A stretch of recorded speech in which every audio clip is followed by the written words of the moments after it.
காலம் கெட்டு போச்சு. கண்ணுங்களா, செல்லங்களா, தம்பிங்களா, தங்கச்சிகளா, லைஃப்ல என்ன ஆனாலும் சரி, தயவு செய்து இந்த போதை பழக்கத்துக்கு மட்டும் அடிமையாயிடாதீங்க. லைஃபே செதச்சிரும். What's up ladies and gentlemen, boys and girls, welcome to my YouTube channel. நான் உங்கள் அர்ஜுன் ராம். ஆக்டர் ஸ்ரீகாந்த் சென்னையில அவரோட வீட்டுல இருந்து கைது செய்யப்பட்டிருக்கார். என்னடா இது சம்பந்தமே இல்லாம திடீர்னு ஆக்டர் ஸ்ரீகாந்த் அரெஸ்ட் பண்றாங்களே, என்ன ஏதுன்னு துப்பு தொலைக்கி பார்க்கும்போது ட்ரக் அபியூஸ், ட்ரக்ஸ் எடுத்திருக்காரு ஒரு பார்ட்டில. அதை தீவிரமா கண்காணிச்சு சென்னை போலீஸ் அவரை அரெஸ்ட் பண்ணிருக்காங்க. அதை பத்தி தான் இந்த வீடியோல நம்ம பார்க்க போறோம். ஆல்சோ நான் ஒரு அட்வர்டைஸ்மெண்ட் கமர்ஷியல்ல ஆக்டர் ஸ்ரீகாந்தோட சேர்ந்து நடிக்கிறதுக்கு வாய்ப்பு கிடைச்சதுங்க ஒரு 6 இயர்ஸ் முன்னாடி. அதுல எங்களோட இன்டராக்ஷன் எப்படி இருந்தது, என்னோட எக்ஸ்பீரியன்ஸ் வித் ஆக்டர் ஸ்ரீகாந்த் எப்படி இருந்தது, என்ன ஏதுன்னு இந்த வீடியோல நான் உங்களுக்கு சொல்ல போறேன். So without any further ado, let's dive into the video. தனி ஒருவன் நினைத்து விட்டார்.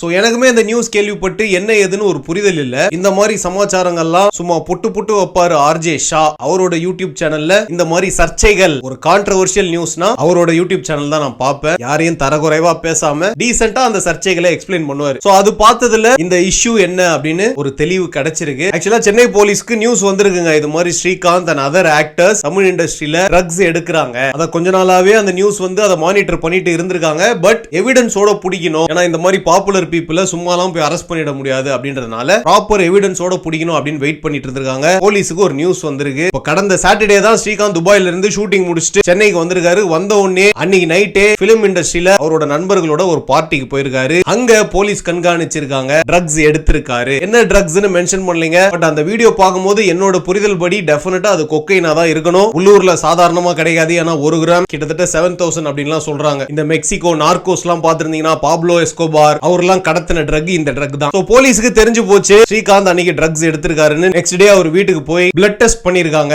ஏன்னா இந்த மாதிரி ட்ரக்ஸ் எடுத்தா அந்த ட்ரக் நம்மளோட பிளட் ஸ்ட்ரீம்ல 45 டேஸ் இருக்குமா, அதனால ஏமாத்த முடியாது. டாக்ஸிகாலஜி ரிப்போர்ட்ல கண்டுபிடிச்சிடலாம். அந்த மாதிரி ரிப்போர்ட்ல தெல்ல தெளிவா ஸ்ரீகாந்த் அவர்கள் ட்ரக்ஸ் எடுத்திருக்காரு அப்படின்றது ப்ரூவ் ஆயிடுச்சு. அதுக்கப்புறமா கோர்ட்ல ஜட்ஜி கிட்ட ஸ்ரீகாந்த் அவர்கள் ஃபர்ஸ்ட் ஜாமீன் கேட்டிருக்காரு. என் குழந்தைக்கு உடம்பு சரியில்லை, என்ன விட்டுருங்க அப்படின்ட்டு. பட் ஜட்ஜ் அதெல்லாம் முடியாது, நீங்க ட்ரக்ஸ் எடுத்திருக்கீங்க, ஜூலை 7th வரைக்கும் நீங்க புழல் ஜெயில தான் இருக்கணும் அப்படின்னு சொல்லிட்டு ஆணை பிறப்பிச்சிட்டாங்க. So actor Srikanth is currently under remand in Puzhal jail. அப்புறமா என்ன நடந்தது அப்படின்னு அவரு இன்வெஸ்டிகேஷன்ல சொல்லியிருக்காரு. ஒரு ட்ரக்ஸ் எடுத்ததுக்கு காரணம் அவரோட ப்ரொடியூசர் ஃப்ரெண்ட் மிஸ்டர் பிரசாந்த். இவர் யார் அப்படின்னு பாத்தீங்கன்னா ஸ்ரீகாந்த் அவர்கள் சமீபத்துல தீங்கிரை அப்படின்னு சொல்லிட்டு ஒரு படத்துல நடிச்சுக்கிட்டு இருக்காரு. அந்த படத்தோட ப்ரொடியூசர். அந்த படத்துல கிட்டத்தட்ட 10 lakh ஸ்ரீகாந்துக்கு இன்னும் ப்ரொடியூசர் பே பண்ணணுமா. அதை ஸ்ரீகாந்த் ரிப்பீட்டடா கேட்டுக்கிட்டே இருந்திருக்காரு. சார் என்னோட பேமெண்ட்டை கொடுங்க சார், பெண்டிங் பேமெண்ட்டை கொடுங்கன்னு சொல்லிக்கிட்டே இருந்திருக்காரு. அந்த மாதிரி காசு கேட்கும் போதெல்லாம் இவர் என்ன பண்ணிருக்காரு, இந்த ட்ரக்ஸ் வந்து ரொம்ப காஸ்ட்லி ட்ரக்ஸ், நீ எடு நல்லா இருக்கும், நான் உனக்கு அதை ஃப்ரீயா தரேன் அப்படின்னு சொல்லிட்டு ஒரு 2-3 தடவை அதை கொடுத்திருக்காரு. 2-3 தடவை ஸ்ரீகாந்த் யூஸ் பண்ணதுக்கு அப்புறமா 4வது தடவை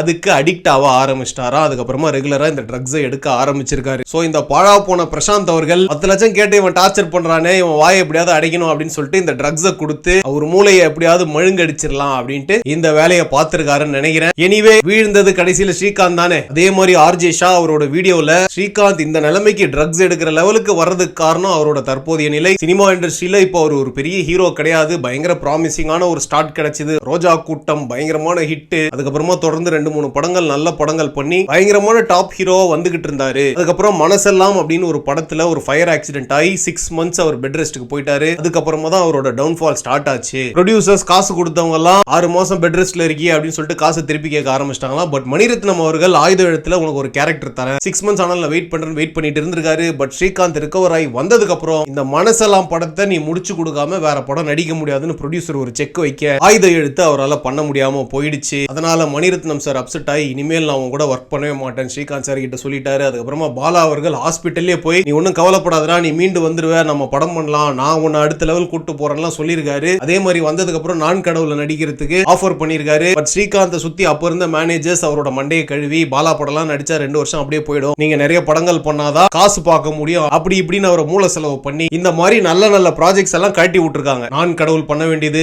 மாதவன் நடிச்ச ரன் படம் ஸ்ரீகாந்த் தான் பண்ண வேண்டியதான். அப்புறம் விஜய் ஆண்டனி சார் நடிச்ச சூப்பர் ஹிட் படம் பிச்சைக்காரன் அவர் பண்ண வேண்டியது தானா. சோ இந்த மாதிரி நல்ல நல்ல ப்ராஜெக்ட்ஸ் எல்லாம் மிஸ் ஆகி நம்ம எவ்வளவு பெரிய ஹீரோவா இருக்க வேண்டியவன் இப்போ நம்ம ஸ்ட்ரகிள் பண்ணி சின்ன சின்ன படங்கள் பண்ணிக்கிட்டு இருக்கோமே, நமக்குன்னு ஒரு மார்க்கெட் இல்லையே தமிழ் இண்டஸ்ட்ரியில அப்படின்னு ஒரு மன உளைச்சலுக்கு ஆளாய் தான் இப்படி ட்ரக்ஸ் எல்லாம் எடுக்க ஆரம்பிச்சிட்டாரு அப்படின்ற மாதிரி ஒரு தியரியும் ஆர்ஜே ஷா அவர்கள் சொல்லியிருக்காரு. என்ன வேணா ரீசனா இருக்கலாங்க, லைஃப்ல எப்ப வேணா எப்படி வேணா நம்ம திரும்ப மேல வர முடியும். தெரியும். அதுக்காக ட்ரக் அபியூஸ், ஆல்கஹால் அபியூஸ் இது ஒரு சொல்யூஷனா ஆயிடவே ஆயிடாதுங்க. ஃபைட் பண்ணணும். என்ன எல்லாரும் சாவதான போறோம். பெரிய ஹீரோவா இருந்தா என்ன, சின்ன ஹீரோவா இருந்தா என்ன, இல்ல ஒண்ணுமே இல்லாதவனா இருந்தா என்ன, எல்லாருக்கும் 6 அடி குழி தான். நம்ம ஹியூமன் பீயிங்ஸ் தான் போட்டு பயங்கரமா காம்ப்ளிகேட் பண்ணிக்கிறோம். லைஃப் இஸ் ஆக்சுவலி சிம்பிள்ங்க. எனிவே ஹோப்ஃபுல்லி ஆக்டர் ஸ்ரீகாந்த் சீக்கிரமா ரிலீஸ் ஆகி இந்த ட்ரக்ஸ்ல இருந்தெல்லாம் வெளியே வந்து ஒரு நல்ல வாழ்க்கையை அவர் வாழணும். திரும்ப தமிழ் சினிமால ஒரு நல்ல இடத்தை அவர் பிடிக்கணும் அப்படின்னு சொல்லிட்டு மனப்பூர்வமா நான் வாழ்த்துறேன், ஆசைப்படுறேன். பை தி வே இப்போ ஸ்ரீகாந்த் சார் மாட்டின உடனே தமிழ் சினிமா இண்டஸ்ட்ரியில இது ஒரு வாடிக்கையாவே இருக்கான். இந்த மாதிரி நிறைய கொக்கைன், ட்ரக்ஸ் இது மாதிரிலாம் எடுத்து பார்ட்டி எல்லாம் பண்ணிட்டு இருக்காங்க. நிறைய தலைகள் வெளியே வரப்போகுது, நிறைய பேர் மாட்ட போறாங்க அப்படின்னு வேற ஒரு பேச்சு போயிட்டு இருக்கு. பொறுத்து இருந்து பாப்போம் யாரெல்லாம் மாட்டுறாங்கன்னு. நிறைய ஹீரோயின்ஸ், டாப் ஹீரோயின்ஸ் எல்லாம் மாட்ட போறாங்க அப்படின்னு ஒரு வதந்தி இருக்கு. You will wait and see. Exciting. Anyway, நான் வீடியோ ஆரம்பத்துல சொன்னேன் இல்லையா, ஒரு 6 இயர்ஸ் முன்னாடி நட்பு ஷர்ட்ஸ் அப்படின்னு சொல்லிட்டு ஒரு புது ஷர்ட்ஸ் லான்ச் பண்ணாங்க.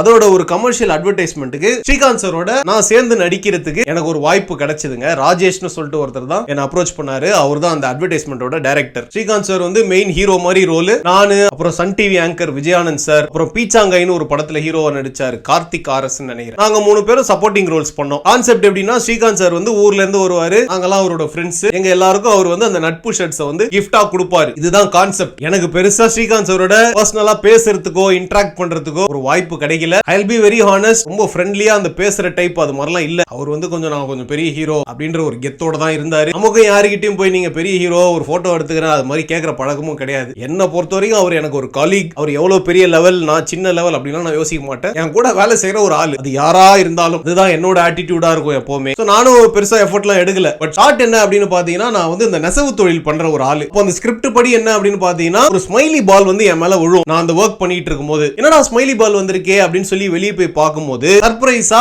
என் நண்பன் ஸ்ரீகாந்த் அங்க இருப்பாரு. அவர் வந்து எனக்கு அந்த ஷர்ட் கொடுத்து என்ன ஹக் பண்ணுவார் அப்படி சைடுல. இதுதான் ஷார்ட்டுங்க. சோ இது என்ன ஆயிடுச்சு அப்படின்னு பாத்தீங்கன்னா, அந்த ஷார்ட் எடுக்கிறப்போ அந்த ஸ்மைலி பாலை பார்த்து நான் ஒரு சர்ப்ரைஸ்டா ஒரு எக்ஸ்பிரஷன் கொடுக்கணும். எதிரில ஸ்ரீகாந்த் இருக்காரு, சஜஷன்ல வச்சிருக்காங்க ஷார்ட். ஏன்னா இப்ப நான் நடிக்கும் போது ஸ்ரீகாந்த் சாரோட முதுகு அங்க இருக்கு. சோ அவரும் அந்த வெயில்ல நிக்கணும். என்னன்னாங்க, இப்ப ஆக்டிங்க பொறுத்த வரைக்கும் 2 வகையான ஆக்டிங் இருக்குங்க. இப்போ சினிமால நேச்சுரலா எக்ஸ்பிரஷன் கொடுக்கணும், நேச்சுரலா நடிக்கணும், ரொம்ப லைவா இருக்கணும். அதுதான் சினிமா ஆக்டிங். பட் சில டைம் அட்வர்டைஸ்மெண்ட்ல என்ன பண்ணணும்னா, ஒரு சில விஷயங்கள் டிராமாட்டிக்கா பண்ணணும், கொஞ்சம் எக்ஸாஜரேட் பண்ணி பண்ணணும். அது எனக்கு நேச்சுரலா வராது. நான் கொஞ்சம் நேச்சுரல் ஆக்டர். ஒரு சினிமா பாயிண்ட் ஆஃப் வியூல இந்த எக்ஸ்பிரஷனை நார்மல் லைஃப்ல லைவா எப்படி பண்ணுவேன் அப்படிதான் நான் வந்து ஒரு எக்ஸ்பிரஷனை வெளியே கொண்டு வருவேன். சோ அந்த ஸ்மைலி பாலை பார்த்துட்டு என்னடா அப்படின்னு ஒரு சர்ப்ரைஸா ஒரு எக்ஸ்பிரஷன் கொடுக்கணும். அதுதான் எனக்கு ஷார்ட். நான் அதை நேச்சுரலா கொடுக்குறேன். பட் டைரக்டர் என்ன கேக்குறாருன்னா, கொஞ்சம் டிராமாட்டிக்கா கொடுங்க. அந்த பாலை பார்த்துட்டு என்னடா அப்படி, புரியுதுங்களா? கொஞ்சம் பில்டப்பா, கொஞ்சம் மிகைப்படுத்தி எனக்கு எக்ஸ்பிரஷன் வேணும் அப்படின்றாரு. ஒரு 2-3 டேக் போது எனக்கு அது வரலைங்க.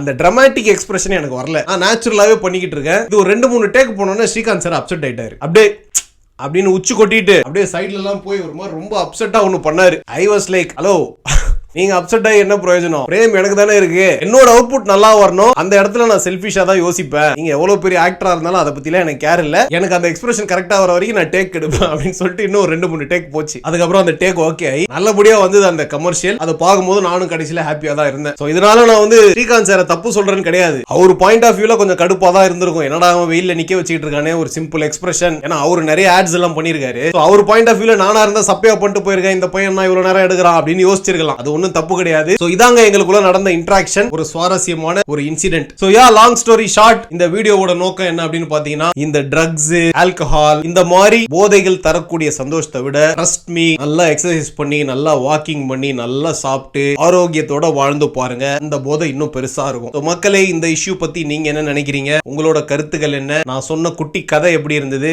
உங்களோட தாட்ஸ் எதுவா இருந்தாலும் கமெண்ட் செக்ஷன்ல டிராப் பண்ணுங்க. I'll be very very happy to read it and interact with you guys. Hope you like the video. நான் இன்னொரு சுவாரஸ்யமான வீடியோல சீக்கிரம் உங்களை சந்திக்கிறேன். Until then, tada, bye bye, see you. Vatta mame durre.